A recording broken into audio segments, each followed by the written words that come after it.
এই শীতের রাতে তোরঙ্গতে কি ভরছো? এই দেখো, আরে আমি কদিন থাকবো তার তো কোনো ঠিক নেই। নতুন পোশাক, তারপর ওই গরম চাদর টাদর কিছু নিতে হবে তো নাকি? তোমার নতুন পোশাক শেষ কবে কিনেছিলে মনে আছে? গিন্নি চুপ করো তো, তুমি যাও গিয়ে ঘুমো। তোমার তোরঙ্গের এই ক্যাঁচ ক্যাঁচানি শব্দে ঘুম ভেঙে গেল। নিজেও সব লন্ড ভন্ড করছো, আর আমারও রাতের ঘুমের তো ভাড়া করছো। যাও সরো তো এখান থেকে, আমি গুছিয়ে দেবো। উফ, না না, মনে হচ্ছে পেটে খাবার ঠিক হজম হয়নি। কই মাছের ঝাল তো না, যেন লঙ্কা বাটা জিভে ডলে দিয়েছে কেউ। বাধ্য হয়ে আমাকে হাঁড়ি থেকে গুড় নিয়ে খেতে হলো। মহারাজ, বলো দুধ বলো। নবাব বাহাদুর একটি পত্র পাঠিয়েছেন। আমাকে বলেছেন এই পত্র আপনাকে দিতে এবং আপনাকে এক্ষুনি তার উত্তর দিতে হবে, আর সেই উত্তর নিয়ে আমাকে এক্ষুনি যেতে হবে। বেশ বেশ, তোমার পত্র মন্ত্রীকে দাও। মন্ত্রী, পত্র পড়ে শোনাও। কল্যাণী এসু কৃষ্ণচন্দ্র, আশা করছি তোমার পূজারা বেশ মহা আনন্দেই আছে, আর তারা তোমাকে মন প্রাণ দিয়ে খাজনাও দিয়েছে। তোমাকে যে কারণে এই পত্র পাঠিয়েছি সেটি হচ্ছে আগামী 14ই পৌষ অর্থাৎ ইংরেজদের বর্ষ শেষের দিন বড়লাট আমাকে একটি অনুষ্ঠান করিয়া একটি ট্যাঁক ঘড়ি উপঢৌকন দেবেন। ট্যাঁক ঘড়ি? গোপাল, ওটি হচ্ছে সময় দেখবার যন্ত্র। নবাব বলেছেন এরপর ইংল্যান্ড থেকে একটি বিদেশি সোনার বড় ঘড়ি জাহাজে করে এসেছে। হ্যাঁ, সোনার ঘড়ি? কি হলো মন্ত্রী, কি ভাবছো? না না, বলছি বড়লাটের ইচ্ছা ঠিক রাত 12টায় সোনার ঘড়ি ঢং ঢং করে বাজিবে। আর এ তো ঢং মহারাজ, এ তো বড়ই রঙ্গ, 12 বার ঢং ঢং করবে। গোপাল, একটু চুপ করো। হ্যাঁ, যা বলছিলাম, সোনার ঘড়ি ঢং ঢং করে বাজিবে আর বড়লাট কেক নামক একটি মিষ্টান্ন কাটিয়া নতুন বর্ষ উদযাপন করিবে। তারপর বল নামক এক প্রকার নৃত্য করিবেন। হ্যাঁ, বল নাচ? সে আবার কি? এ কি আমাদের উপর বল প্রয়োগ করা হবে নাকি? তোমাকে কি আমন্ত্রণ করা হয়েছে গোপাল? সে যাই হোক, বল প্রয়োগের ব্যাপারটা আমার মাথায় কিন্তু থাকলো। মহারাজ, নবাব লিখেছেন বল নৃত্য সাহেব মেম সবাই মিলেই নাচে, আমরা দর্শনে উপভোগ করব। তুমি এবং তোমার পাত্র মিত্র সবাইকে আনিবে, এটাই আমার ইচ্ছা। আমিও বড়লাটকে দেখাতে চাই আরে ঘরে আমরাও কিছু কম যাই না। এবং কি? গোপালকে অবশ্যই আনিবে। মহারাজ, মনে হচ্ছে নবাব বাহাদুর গোপালকে দিয়ে বল নৃত্য করাবে।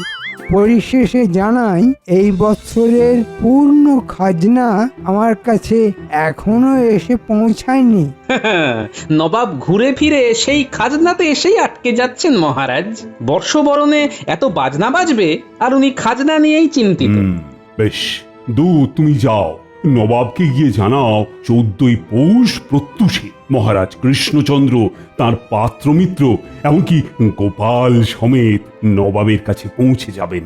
ধন্যবাদ মহারাজ, আপনার আজ্ঞা নিয়ে আমি আবার রওনা দিচ্ছি নবাবের কাছে।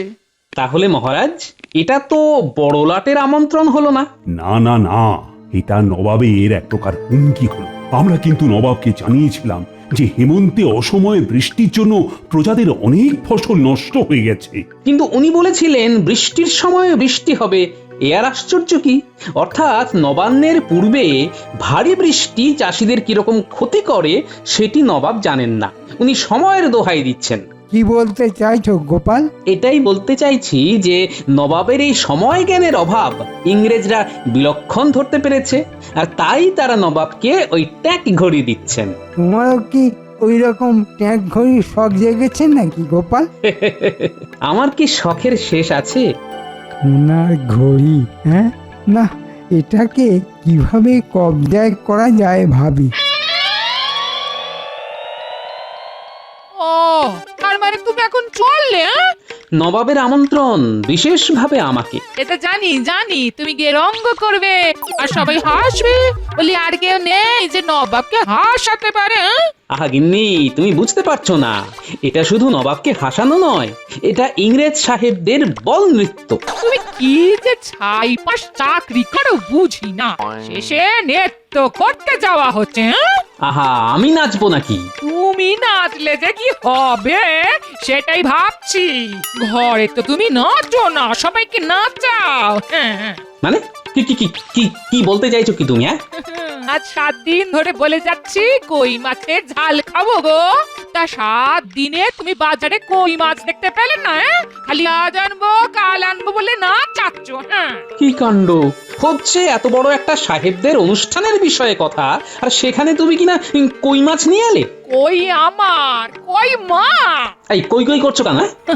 কই শুনে তুমি কই কই কই কই করছো? কি সোজা কথা বলে দিচ্ছি, কই মাছের ঝাল যদি না খাওয়াতে পারো তাহলে তোমার ওই নাচতে যাওয়া হবে না। হ্যাঁ, কি আশ্চর্য! মহারাজ বললেও হবে না। হ্যাঁ, আরে শোনো গিন্নি, এটা একটা বিরাট ব্যাপার। সাহেবরা আমাদের নবাবকে ট্যাগ ঘড়ি উপহার দেবেন। এটা একটা যাকে বলে দুর্লভ মুহূর্ত হবে। সেই সময় উপস্থিত থাকা একটা বিশাল বড় ব্যাপার গিন্নি। ও তাতে তোমার কি? হ্যাঁ, তুমি নিজে তো ট্যাগ খালি করে সব সময় বসে থাকো। হ্যাঁ, উফ গিন্নি, শোনো শোনো, একটা বিশাল সোনার ঘড়ি জাহাজে করে এসেছে। সেইটা ঠিক রাত 12টায় ঢং ঢং করে বাজবে। সোনার ঘড়ি হোক আর তামার ঘড়ি ঢং ঢং ঢং ঢং করে বাজবে। সেই নিয়ে তুমি এত ঢং করছো কেন বাপু? বলি কটা সোনার গয়না গড়ে দিয়েছ আমাকে? এই রে, কই মাছ তো এর থেকে ভালো ছিল। কিচ্ছু বলি না বলে তো তুমি পেয়ে বসেছো। এখন বাজারে যাও, ভালো দেখে কই মাছ নিয়ে এসো, তবে তুমি যেতে পারবে, এই আমি বলে দিলাম।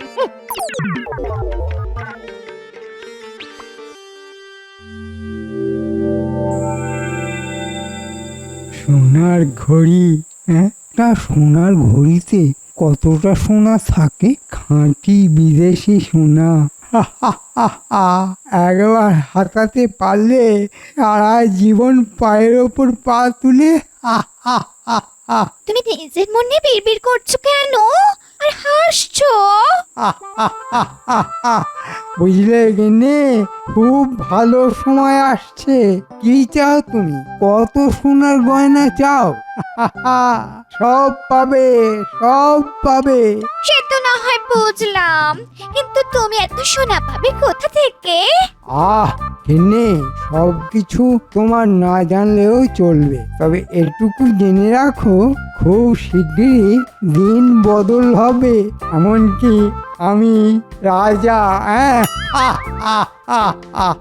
কি বলছো তুমি? আমি তোমার কথার কোনো মানে বুঝতে পারছি না। দেখো, তুমি কিছু মতলব করছো না তো? আমাদের যেন কোনো বিপদ না হয়। কি বলছো তুমি? আমাদের কোন বিপদ? কিচ্ছু নেই।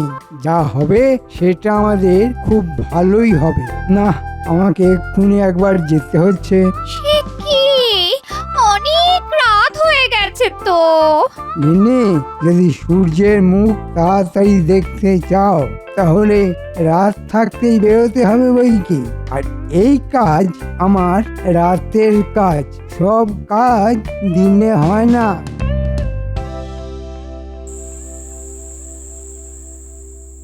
বলি বলি তুমি কি পেয়েছো শুনি এই শীতের রাতে? তোরঙ্গতে কি ভরছো? এই দেখো, আরে আমি কদিন থাকবো তার তো কোনো ঠিক নেই। নতুন পোশাক, তারপর ওই গরম চাদর টাদর কিছু নিতে হবে তো নাকি? তোমার নতুন পোশাক? শেষ কবে কিনেছিলে মনে আছে? গিন্নি, চুপ করো তো। তুমি যাও, গিয়ে ঘুমো। তোমার তোরঙ্গের এই ক্যাচ ক্যাচানি শব্দে ঘুম ভেঙে গেল। নিজেও সব লন্ড ভন্ড করছো, আর আমারও রাতের ঘুমের তো ভাড়া করছো। যাও, সরো তো এখান থেকে, আমি গুছিয়ে দেবো। উফ, না না, মনে হচ্ছে পেটে খাবার ঠিক হজম হয়নি। কই মাছের ঝাল তো না, যেন লঙ্কা বাটা জিভে ডলে দিয়েছে কেউ। বাধ্য হয়ে আমাকে হাঁড়ি থেকে গুড় নিয়ে খেতে হলো। বলি ছোটবেলার অভ্যেস তোমার আর গেল না দেখছি। আমি একটু হেঁটে আসি, বুঝলে? ভালো করে গায়ে আলোয়ান জড়িয়ে নাও। বলি বাইরে পৌষের শীত, সেই খেয়াল রেখো। হ্যাঁ, পেট বেশ গরম হয়েছে মনে হচ্ছে, সেই কারণে একেবারে ঠান্ডা লাগছে না, ঘুমটাও আসছে না। না, কাল একবার কবিরাজের থেকে পাঁচন খেতে হবে দেখছি। এত রাতে কে? যেই হয়ে থাক, তারও আমার মতো পেট গরম হয়েছে বলে তো মনে হচ্ছে না। এগিয়ে দেখি তো। তাড়াতাড়ি পৌঁছতে হবে। মন্ত্রী নিশ্চয়ই কোনো কুমতলবে এসেছে। ও বাবা, আবার শীষ দিচ্ছে। বলুন মন্ত্রী মশাই। বড় কাজ আছে। কোথায়? এখানে না, মুর্শিদাবাদে। ও বাবা, তোরা এখনই মুর্শিদাবাদে রওনা হয়ে যা। ছদ্মবেশে থাকবি, বণিকের ছদ্মবেশে। ওখানে তোদের সব কাজ আমি বুঝিয়ে দেব। কিন্তু আমরা কি পাবো? তোরা যা পাবি তা কল্পনাও করতে পারছিস না। শুধু বলছি, এ কাজ ঠিক মতো হলে নবাব আর রাজার নাক কাটা যাবে। তোরা অনেক সোনা পাবি, আর আমি নিজেই রাজা হয়ে যাব। হ্যাঁ, বেশ, যা হবার তাহলে নবাবের ওখানেই হবে। নাক কাটা যাবে বলছে, মানে সাহেবদের অনুষ্ঠানের মধ্যেই কিছু একটা হবে। মন্ত্রী, আমি থাকতে তুমি কিছুই করতে পারবে না বাবা। হুজুর, মহারাজ কৃষ্ণচন্দ্র তার মন্ত্রী পাত্রমিত্র সমেত এবং গোপাল ভাঁড়কে নিয়ে দরবারে আসবার জন্য প্রস্তুত। আস্তে আজ্ঞা হোক। সুস্বাগতম। তোমরা সকলে এসেছো বলে আমি খুশি হয়েছি। কৃষ্ণচন্দ্র, তুমি আমার এখানে অতিথি। কোনো ভুল ত্রুটি হলে মার্জনা করো। নবাবের অতিথি নিবাসে আমরা সকলেই খুব ভালো আছি। নবাবকে ধন্যবাদ, ধন্যবাদ। এই যে গোপাল, তোমাকে তো আর আমার দরবারে পেলাম না, তাও এরকম উপলক্ষে তোমাকে দেখলাম। আমরা তো সবাই এসেছি। সে তো দেখতেই পাচ্ছি। চলো চলো কৃষ্ণচন্দ্র, আমরা সাহেবদের বড় ঘরে যাই। ওইখানে এখন সোনার ঘড়ির উদ্বোধন হবে। চলো।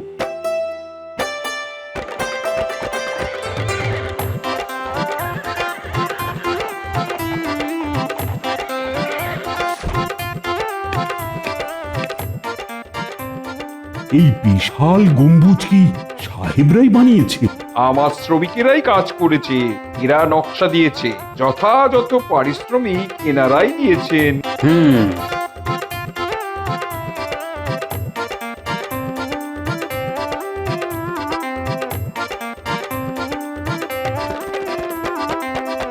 তোমরা আসাতে আমি খুব খুশি হইয়াছি। আমরাও খুশি। উদ্বোধন পর্ব যত তাড়াতাড়ি করা যায় ততই ভালো। আমরাও তোমাদের ঘড়ি দেখতে ভীষণ উৎসাহী। নিশ্চয়ই। পরিচয় করাই, কৃষ্ণনগরের মহারাজ কৃষ্ণচন্দ্র, তার সহযোগী এরা সবাই। কিন্তু একে চিনে রাখুন, এ হলো গিয়ে গোপাল ভাঁড়। ও বেশ, কৃষ্ণচন্দ্র, আমি বড়ই খুশি হলাম তুমি আসাতে। গোপাল বাবু, তোমাদের স্বাগতম। ইয়ে মানে ওই গ্যাপালটা কি? Gopal is funny. Gopal is funny. Clock পাশের ঘরে, আই মিন রুম। ও সরি, দুঃখিত। ক্লক মানে তোমাদের ঘড়ি। ও বেশ বেশ। মহারাজ, ঘড়ি আছে পাশের ঘরে।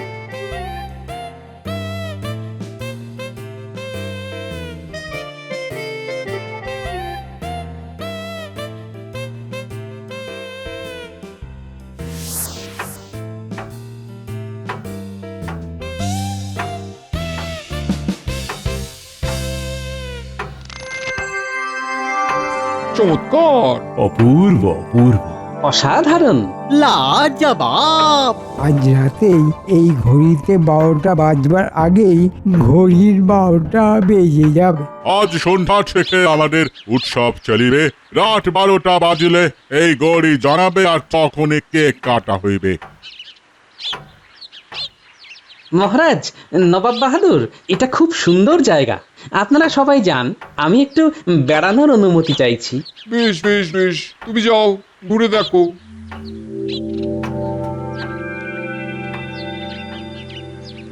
কেমন আছো প্রহরী? আমরা একটু ভেতর ঘুরে দেখতে চাই। অনুমতি চাই। অনুমতি ছাড়া ঢুকতে দেওয়া হয় না। আচ্ছা, আমরা এই গম্বুজের বাইরে বাগানটা তো ঘুরতে পারি।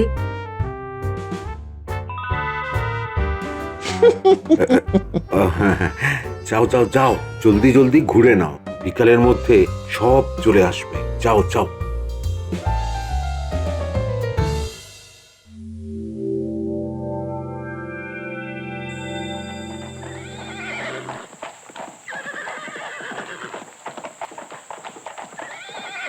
কি হলো গোপাল? মহারাজ, নবাব বাহাদুর, আপনারা ভিতরে যান, আমি আসছি। ঠিক আছে ঠিক আছে, তুমি কিন্তু বড্ড ছটফটে হয়ে গেছো গোপাল। গোপাল শয়তানটা কিছু আন্দাজ করেছে কিনা কি জানে।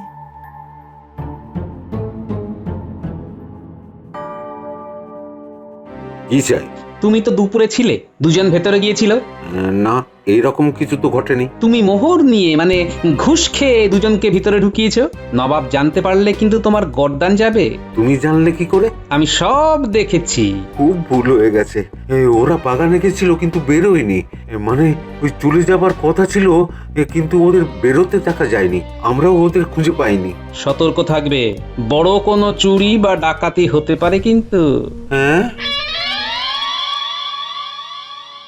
এখন আমাদের বড় লাট নবাবকে ট্যাগ গড়ি উপহার দিবেন। খুব খুব সুন্দর হয়েছে নবাব। তাহলে এখন কটা বাজে? এখন 10টা বাজে, তোমরা খেয়ে নাও। না জানি কি সাহিবি খানা জুটবে। গোপাল আস্তে, কি যে বলো না। আরে এই মন্ত্রী মশাই যে, মন্ত্রী মশাই, আর সময় নেই, ঘড়ির সবটাই সোনার, যা নিতে পারবো তাই লাভ। আমরা আগে পেন্ডুলাম গোলার চেষ্টা করছি, আপনি আসুন।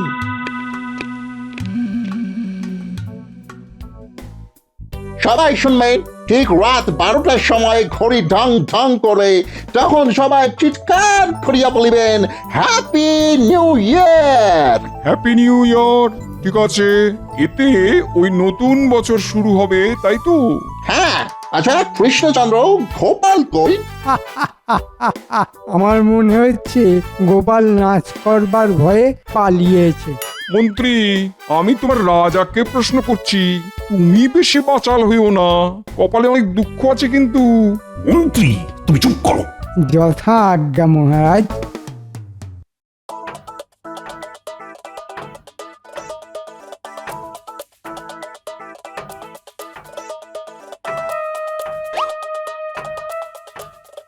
উফ, এত বড় ঘড়ি সে তো বুঝতে পারিনি। তুই যেই ডান্ডা ঝুলছে ওটা ধরে কাঁটায় পৌঁছা।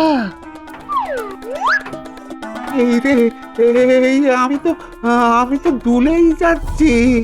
কোন রকমে ওঠ, কাঁটা দুটো খোল আগে। আরে আমি একা কি করে পারবো? উফ, দাঁড়া দাঁড়া, মন্ত্রী যে কি কাজ দিল।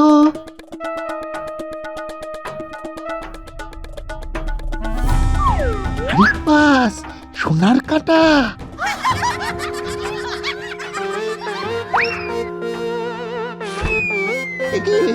মই কোথায় সরে যাচ্ছে রে? তো গড়িয়ে যাচ্ছে রে, তলায় চাকা লাগানো যে। কি গোপাল?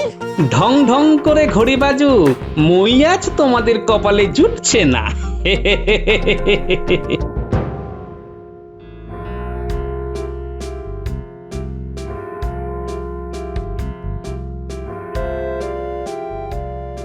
ও মাই গড, ক্লক এরকম বাজছে কেন? কি ব্যাপার লর্ড সাহেব, আমার ঘড়িতে তো 12টা বাজেনি, তাহলে ওখানে 12টা বাজছে কি করে? How is it possible? জেনে বুঝে খারাপ ঘড়ি আমাকে দিয়েছো, নবাবকে অপমান করেছো, এর ফল কিন্তু ভালো হবে না। No, no, no. Oh, no, নবাব বাহাদুর, তোমার ঘড়ি একদম ঠিক আছে। তাহলে কি তোমার জাহাজে করে নিয়ে আসা সোনার ঘড়ি বিগড়ে গেল?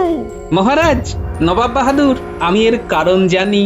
ও মাই গড, তুমি ঘড়িটা কি করিয়াছো? তুমি কি জানো ওখানে এমনি যাওয়া যাবে না রাত 12টা পর্যন্ত, যতক্ষণ না ঘড়ি বাজিবে?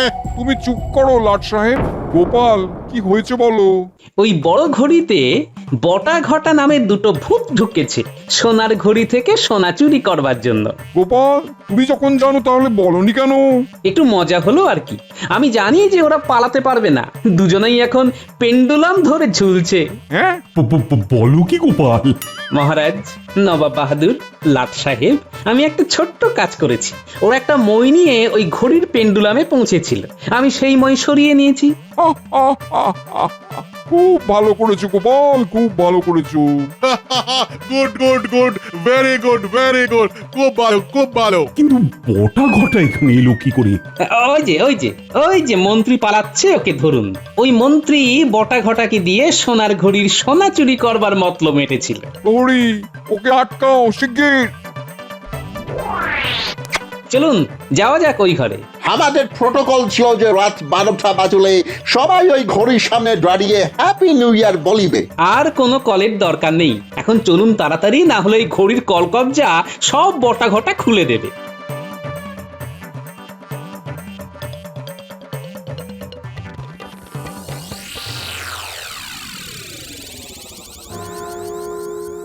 মাই গড! এ কি, এ তো মনে হচ্ছে ভেঙে পড়বে। হ্যাঁ তাই। সবাই সরে যান, সবাই সরে যান।